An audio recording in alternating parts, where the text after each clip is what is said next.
Today's poem is The Hearts by Robert Pinsky. The Hearts.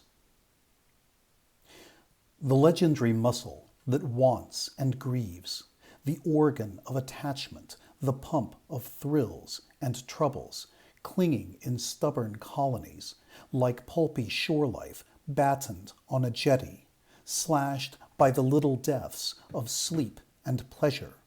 They swell in the nurturing spasms of the waves, sucking to cling, and even in death itself, baked, frozen, they shrink to grip the granite harder. Rid yourself of attachment and aversions. But in her father's orchard already, he says, he'd like to be her bird, and she says, sweet, yes, yet I should kill thee with much cherishing, showing that she knows already, as Art Pepper, the first time he takes heroin, already knows that he will go to prison and that he'll suffer, and knows he needs to have it or die, and the one who makes the general lose the world for love lets him say, would I had never seen her, but oh, says Enobarbus, then you would have missed a wonderful piece of work, which left unseen would bring less glory to your travels. Among the creatures in the rock-torn surf, a wave of agitation, a gasp.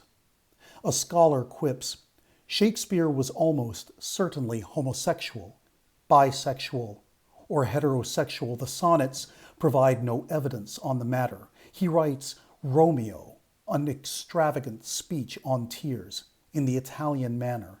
His teardrops cover his chamber window, says the boy. He calls them crystals, inanely, and sings them to Juliet with his heart. The almost certainly invented heart, which Buddha denounces in its endless changes, forever jumping and moving like an ape. Over the poor beast's head, the crystal fountain crashes illusions, the cold salt spume of pain and meaningless distinction, as Buddha says. But here, in the crystal shower, mouths are open to sing.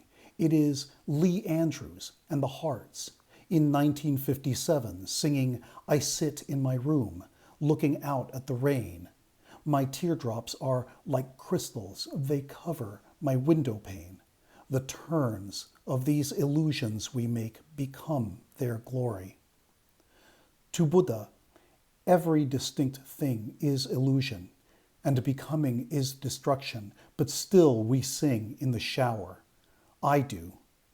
In the beginning, God drenched the emptiness with images. The potter, cross-legged at his wheel in Benares market, making mud cups, another cup each second, tapering up between his fingers, one more to sell the tea seller at a penny a dozen, and tea at a penny a cup.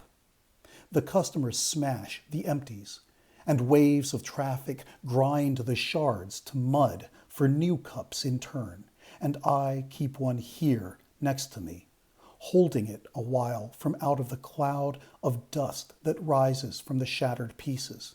The risen dust alive with fire, then settled and soaked and whirling again on the wheel that turns and looks on the world as on another cloud, on everything the heart can grasp and throw away as a passing cloud, with even enlightenment itself another image, another cloud, to break and churn a salt foam over the heart, like an anemone that sucks at clouds and makes itself with clouds and sings in clouds and covers its window pane with clouds that blur and melt until one clings and holds. As once in the temple, in the time before the temple was destroyed, a young priest saw the seraphim of the Lord. Each had 6 wings. With 2 they covered their faces. With 2 they covered their legs and feet. With 2 they darted and hovered like dragonflies or perched like griffins in the shadows near the ceiling. These are the visions, too barbarous for heaven and too preposterous for belief on earth. God sent to taunt his prophet with the truth no one can see, that leads to who knows where. A seraph took a live coal from the altar and seared the prophet's lips, and so he spoke. As the record ends, a coda in retard, the hearts in a shifting velvety ah, and ah, prolonged again and again as Lee Andrews reaches ah high for I have to gain faith, hope, and charity. God only knows the girl who will love me. Oh, if only we could start over again. Then the hearts chant the chords again a final time. Ah, and the record turns through all the music and on into silence again.